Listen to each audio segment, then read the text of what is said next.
अस्सलाम वालेकुम जी। तो पाकिस्तान से मुझे भेजे गए हैं ये खूबसूरत से मटर। तो मैंने सोचा क्यों ना आज मैं अपना फेवरेट मटर का पुलाव बनाऊं और आपके साथ भी इसकी रेसिपी शेयर करूं। तो ये मेरे पास चंद मसाले पड़े हैं, ठीक है, जिसमें मेरे पास है ये साबुत गरम मसाला, ठीक है, और प्याज, टमाटर, हरी मिर्चें और ये मटर। तो चलें रेसिपी को स्टार्ट करते हैं। वीडियो को आपने एंड तक देखना है एंड वेलकम टू माय नई वीडियो।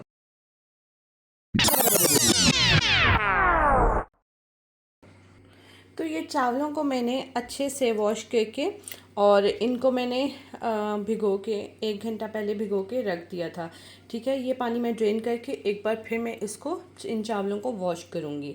और आप भी जब भी चावल बनाया करें तो कम से कम आधा घंटा पहले उसको भिगो के रख दिया करें। तो चलें रेसिपी स्टार्ट करते हैं। तो डीप जो है Let's वो go. हाफ कप से थोड़ा सा कम हम ऑयल का शामिल करेंगे और ऑयल को हम गर्म होने के लिए रख देते हैं। ऑयल हमारा गर्म हो चुका है। तो ये 1 लार्ज साइज़ का प्याज है मेरे पास, आप मीडियम साइज़ का या छोटे 2 प्याज जो हैं वो ले सकते हैं। इसको हम अच्छे से सॉटे करेंगे। आपने इसको बहुत डार्क कलर नहीं देना, आप इसको जो है लाइट सा ब्राउन हम इसको करेंगे। अगर आपको डार्क कलर के चावल पसंद है तो आप प्याज जो है वो डार्क ब्राउन कर सकते हैं, और अगर आपको थोड़ा लाइट पसंद है तो फिर आप इसको वाइट कलर जो आता है पुलाव का वो अगर आपको पसंद है तो फिर आप इसको लाइट ब्राउन करें। अच्छा जी, अब इसमें मैं डालूँगी 1 टेबल स्पून 1.5 टेबल स्पून के करीब अदरक, लहसुन और हरी मिर्चें। ये हमने फ्रेश कूट ली हैं, ये हम इसमें शामिल करेंगे और इसको भी हम 1 से 2 मिनट अच्छे से भून लेंगे। इतना भूनेंगे इसकी खुशबू जो है वो आ जाए। और इसके साथ ही मैं ये गरम मसाला जो है 1 टेबल स्पून वो भी इसमें शामिल कर रही हूँ, उसको भी हम इसके साथ अच्छे से भून लेते हैं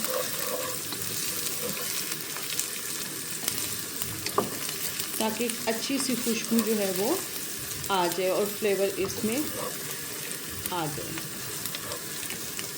प्याज आप देख सकते हैं, प्याज मैंने ब्राउन नहीं किया है, प्याज जो है वो हल्का सा बस उसका कच्चापन जो है वो दूर किया है। 1 से 2 मिनट हम इसको भूनेंगे ताकि ये सारे फ्लेवर्स इसमें आ जाए।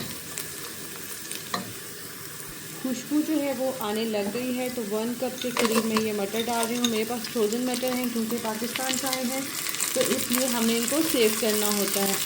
तो मैंने ये डाले हैं 1 कप। आप चाहें तो कम या ज़्यादा कर सकते हैं। अगर आपको ज़्यादा पसंद है तो आप इसमें ज़्यादा मटर भी शामिल कर सकते हैं।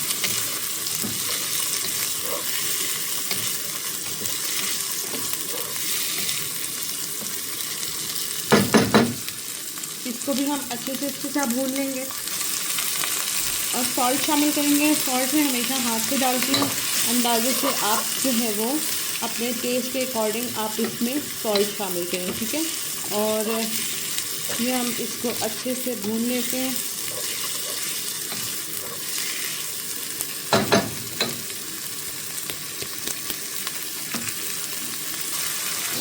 1 टेबल स्पून भर के मैं इसमें ये दही का डाल रही हूँ। अगर आपका दही पतला है तो आप 2 टेबल स्पून भी इसमें शामिल कर सकते हैं। ये थिक दही है तो इसलिए मैं 1 टेबल स्पून इसमें डाल रही हूँ और इसको अच्छे से इसके साथ मिक्स करते हैं और भूनते हैं।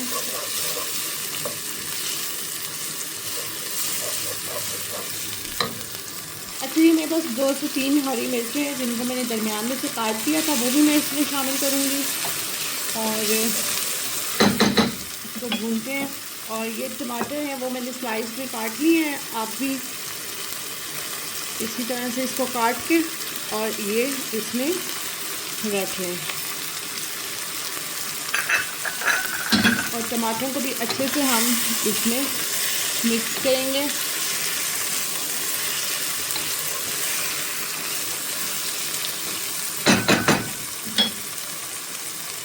और थोड़ा सा पानी डालेंगे हम इसमें और इसको कवर करके हम हल्की आंच पे कवर करके मतलब दम में हम इसको पकाएंगे, ठीक है। कवर करके हम इसको जो है वो 5 से 7 मिनट के लिए पका लेंगे। तो जी 5 से 7 एक मिनट गुजर चुके हैं और ये आप देखें कि ये हमारे मटर जो है वो गल चुके हैं और टमाटर भी जो है वो अच्छे से गल गए हैं।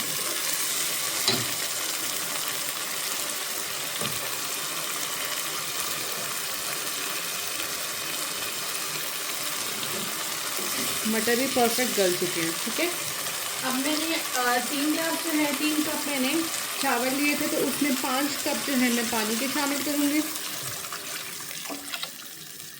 और इसको उबाली आने देते हैं। और इसको जब उबाली आएगी तो फिर हम नमक टेस्ट करेंगे। अगर तो नमक कम हुआ तो हम और डालेंगे, नहीं तो ये बिल्कुल परफेक्ट है।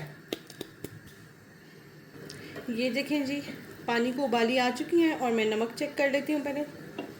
नमक जो है वो बिल्कुल ठीक है। और अब हम इसमें डालेंगे अपने राइस को मैंने दोबारा से वॉश कर लिया था एक बार, और ये सारे के सारे राइस हम इसमें डाल देते हैं। अब हम 5 मिनट के लिए कवर करके तेज़ आंच पे इसको पकाएंगे।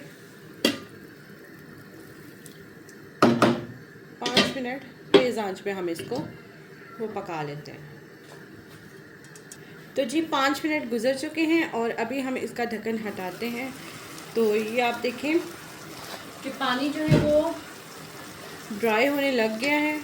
ठीक है, थोड़ा सा पानी रह गया है और अभी हम इसका ये जो पानी है हम इसको दम पे जो है वो ड्राई करेंगे, दम लगा देंगे। बस इतना ही पानी हमें दम के लिए चाहिए और इसको अभी हम 15 से 20 मिनट के लिए दम पे रख देते हैं हल्की आंच करके। पहले 5 मिनट आपने तेज़ आंच पे इसको बनाया है, अभी हम 15 से 20 मिनट के लिए इसको दम पे रखते हैं। बिल्कुल हल्की आंच पे हम रखेंगे और जितना अच्छा दम लगता है उतने ही आपके चावल जो है वो खिल के और मज़े के बनते हैं।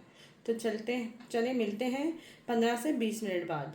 2000 years later.